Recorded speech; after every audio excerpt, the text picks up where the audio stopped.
खबर है यूपी के जनपद मऊ से, जहां जनपद मऊ में सुहेल देव समाज पार्टी का मंडल बैठक संपन्न हुआ। खबर है यूपी के जनपद मऊ में, जहां आज सुहेल देव समाज पार्टी का मंडल बैठक संपन्न हुआ।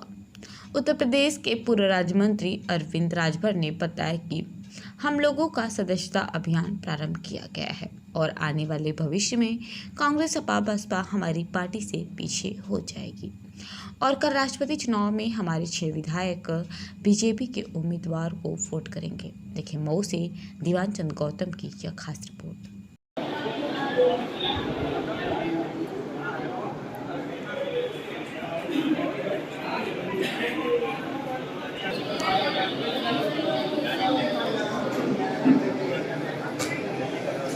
देखो मारा नहीं आया मधुबन विधानसभा में चाहिए तो थोड़ा सा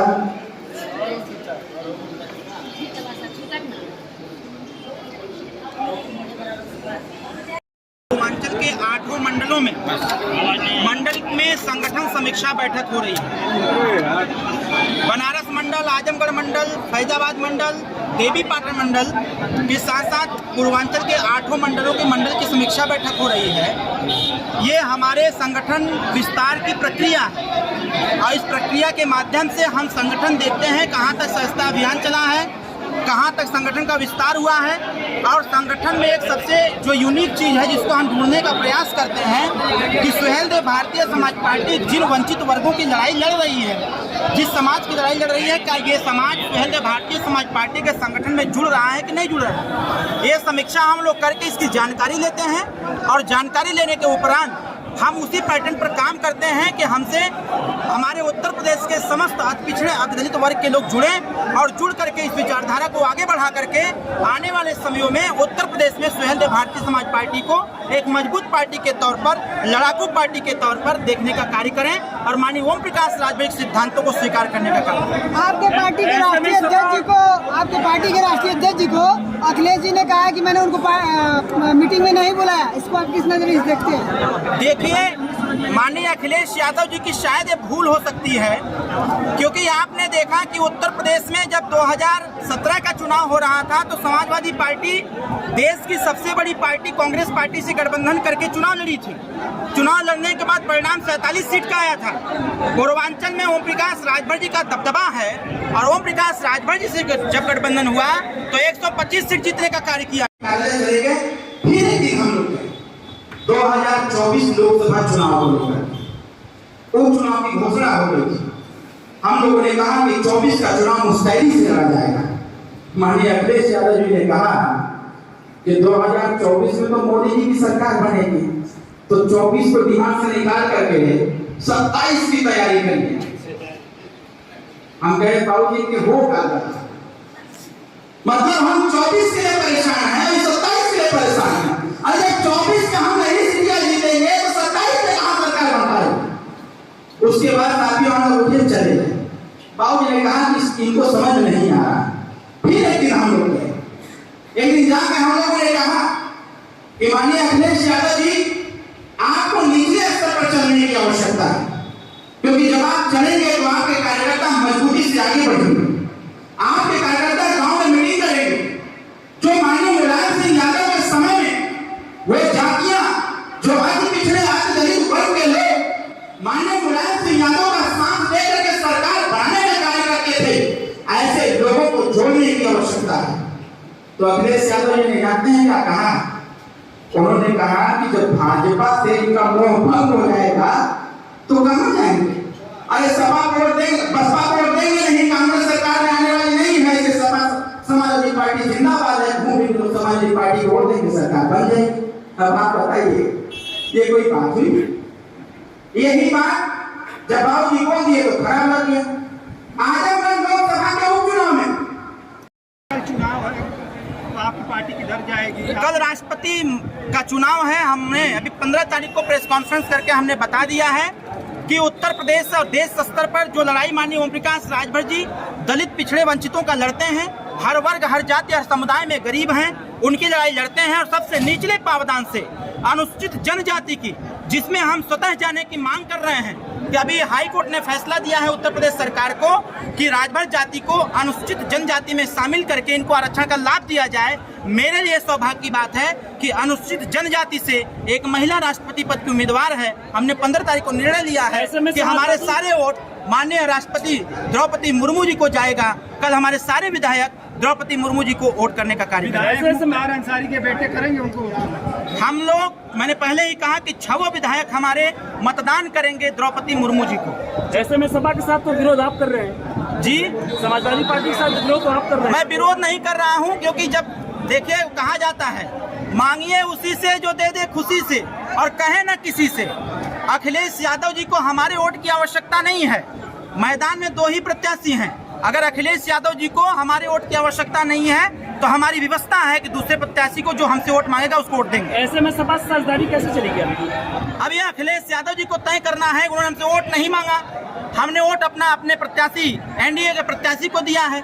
जिस दिन अखिलेश यादव जी ये भी कह देंगे कि सुहेल देव भारतीय समाज पार्टी कार्यकर्ताओं की आवश्यकता नहीं है, गठबंधन की आवश्यकता नहीं है, उस दिन अपना रास्ता बदल देंगे। तो क्या मतलब ये माना? अब ये इसको तो अब लेटेस्ट सपोज तो अगर देखा जाए, लेकिन किंतु परंतु में तो बहुत कुछ कहा जा सकता है।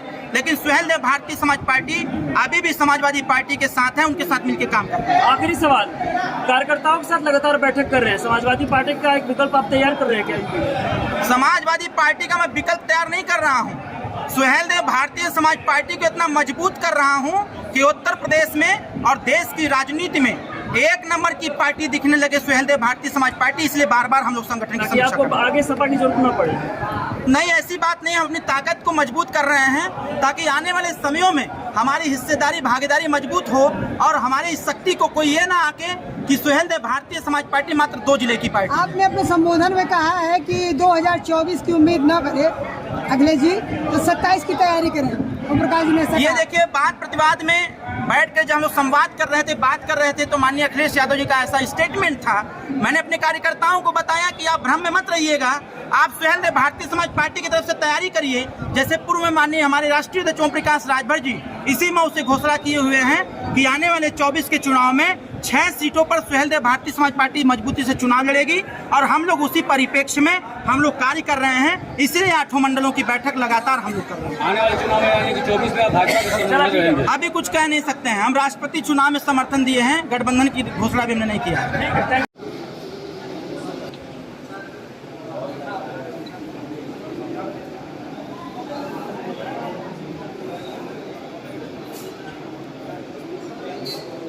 तो बोल रहे हैं तो आप इधर बैठिए। 2 लोगों की उपस्थिति पर नौशाद खान लालगंज नहीं आए।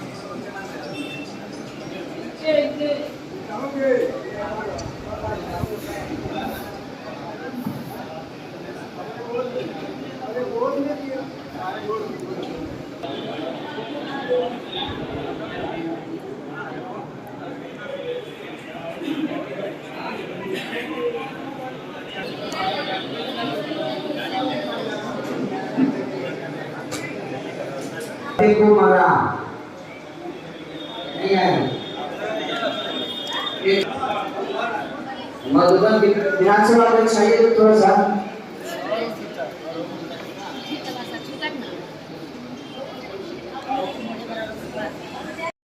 फोटो खिंचवाने आ रहे हैं, वो सिर्फ फोटो खिंचवा रहे हैं और फोटो खिंचवा करके फेसबुक पर डाल रहे हैं कि धर्मेंद्र भैया के लिए वोट मांगते हुए 8 लोग 10-15 गाड़ी से हटा के आ गए, आगे मार हजार फोटो समूह से वोट मांगते हुए। हम कह रहे फिर उसका मैं गाड़ी में बैठा तो मैं काट के फोन किया उदयवीर जी को। हमने कहा भैया जी बताओ कि खाली फोटो खिंचवाने लोग आए हैं कि पड़ते वो करेंगे? हरियाणी पड़ता है बाबू जी, उनको अवगत करा दीजिए कैसे थोड़ी लड़ाई चली जाती है। साथियों, चुनाव जीतने के बाद 3 तारीख को मेरे पास फोन आया।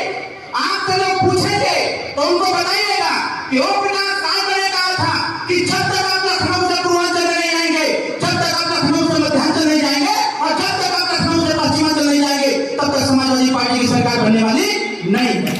इसी बात को ओम प्रकाश राजभर ने कहा था कि एसी से बाहर निकल के काम किया जाए। 3 तारीख को हिमाचल प्रदेश से माननीय उदयवीर सिंह साहब का फोन आता है मैं उस दिन बनारस जा रहा था और उस दिन मेरी फोन पर बहुत हाथ टाक हुआ उनसे। उन्होंने कहा कि आप अपना काम देखो, मैं अपना काम देखूं। अब हमारे पार्टी से, हमारे गठबंधन से कोई ताल्लुकात रखने की आवश्यकता नहीं। 3 तारीख को हमने सोचा मजाक कर रहे हैं, कहें तब हमके रहने दीजिए, चुपचाप पड़े रहिए, चलते चला जाए इसमें धीरे धीरे, हो सकता है कभी समझ जाऊं।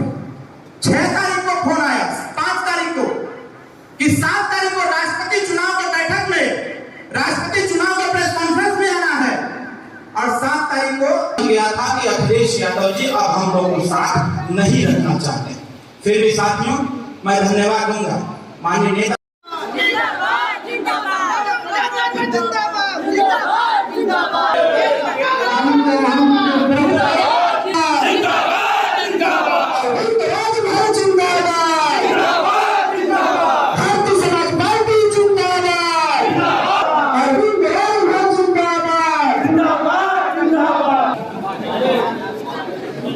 पार्टी के राष्ट्रीय प्रमुख महासचिव, उत्तर प्रदेश सरकार के पूर्व राज्य मंत्री, नौजवान दिवस की धड़कन, नौजवानों को जोश भरने वाले माननीय डॉक्टर विक्रांत जोशी का आगमन। आपके साथ हमारे आपके मंडल समीक्षा बैठक